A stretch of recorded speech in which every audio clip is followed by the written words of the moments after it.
All right, we're down at the shop today. Doing a little winter maintenance, and we're going to knock out these drive motors real quick. We're going to change the gear oil.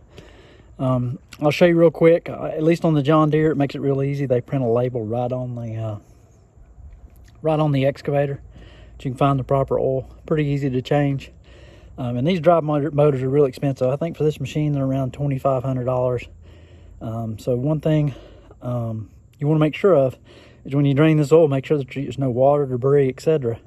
Because that'll give you kind of an indication that you may have drive motor issues. It's a lot easier to fix it prior to it completely failing or completely wearing out. But I'm going to go up here and show you where this is at on this excavator. All right, so I'm up in the cab of the excavator. As you can see, I'm right at the back, and they put it right there. Have all your lubricants, all your lube points, and all your periodic maintenance. And this is one of the items that's on that periodic maintenance, is changing this gear fluid.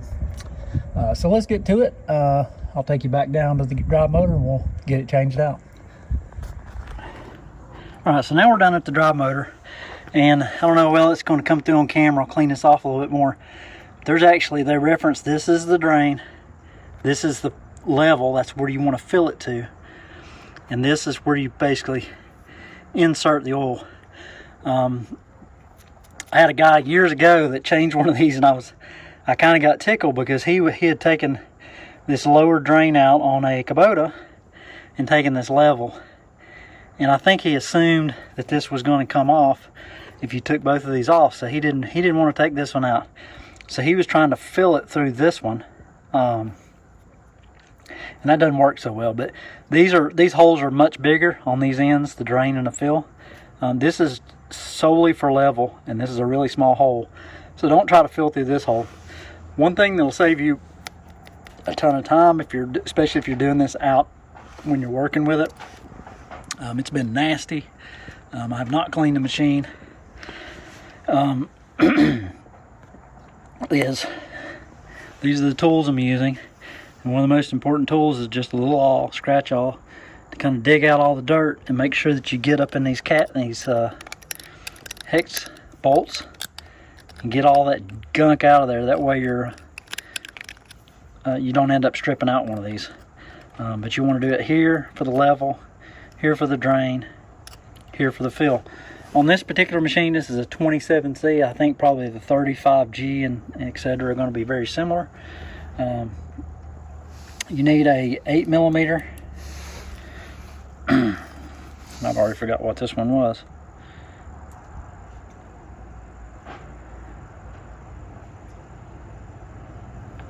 So 8mm and a 5mm. So 5 for the level, and 8mm fits the drain and the fill. I have not had real good luck. I noticed a lot, this machine's so small, there's not a lot of room here. What I've been doing is I usually just kind of let it drain down here on the track, kind of put my foot on the track, let it drain down, then put some oil dry and collect that up, put it in a bag, and dispose of it properly. Okay, so we cleaned everything out with the awl. Basically make sure that you clean out this surface. You don't want anything falling back up in there, especially on this bolt. There's less, the dirt is actually closer to the hole on this bolt, and this is where you actually want to check your levels. So you should be taking this out fairly regularly and checking it. I'm going to take it out first, just to make sure that I got fluid coming out. As you can see, I've brake cleaned everything, cleaned out these as well as I can, and made sure that the hex fits well in the bolt. That'll prevent stripping.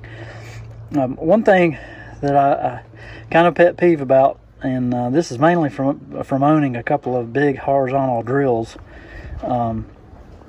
is when you're pressure washing a machine, be sure you don't want to get up and hit inside of this. These are just O-rings, and if you were to get enough pressure build up, it could actually push water back into the thing, or maybe even blow the O-ring out.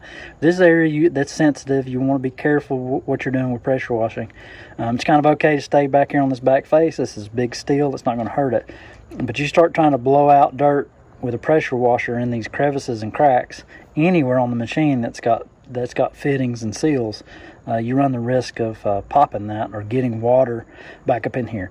Water in this final drive will doom this final drive. So you want to make sure that anytime you check the level, make sure that you don't have any kind of discoloration or water in your oil. I'm going to pop this level plug out here, and we'll start the drain. And it's always messy in gear oils. If you've never smelled gear oil, it's pretty nasty stuff, so try not to get it on you. Okay, so we got that drained out, and I got the fill plug or the drain plug back in, and I want to tighten it, and then we're going to remove this upper plug up here and refill until we see something coming out of here. Okay, one thing I just want to mention real quick, this is the fill plug. Always inspect or even replace that O-ring just to make sure you don't end up with a leak. So we've got the fill plug open, the drain is closed, we got a level so we can see what's going on, and we're going to fill this up with some gear oil. Okay, so we're going to basically insert the gear oil here. We're just going to keep squeezing until we see some come out of the level area.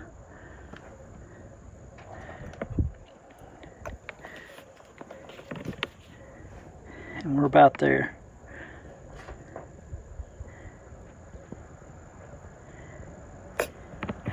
There we go. You can see that's filled up to that hole. And I'm going to put the camera down and actually get that a little closer than it is right now at the full.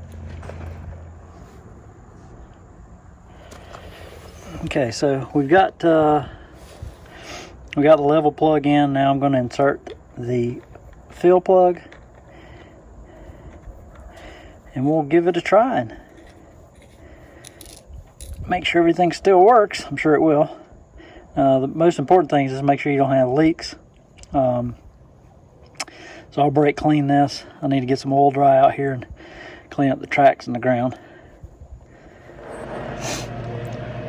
Alright, we did a little test digging today and just visual inspection. It looks like nothing's leaking. Still at the right level, and I'll consider that a successful maintenance item, and I've got it done for the winter. Anyways, thanks for watching, and we'll see you on the next video.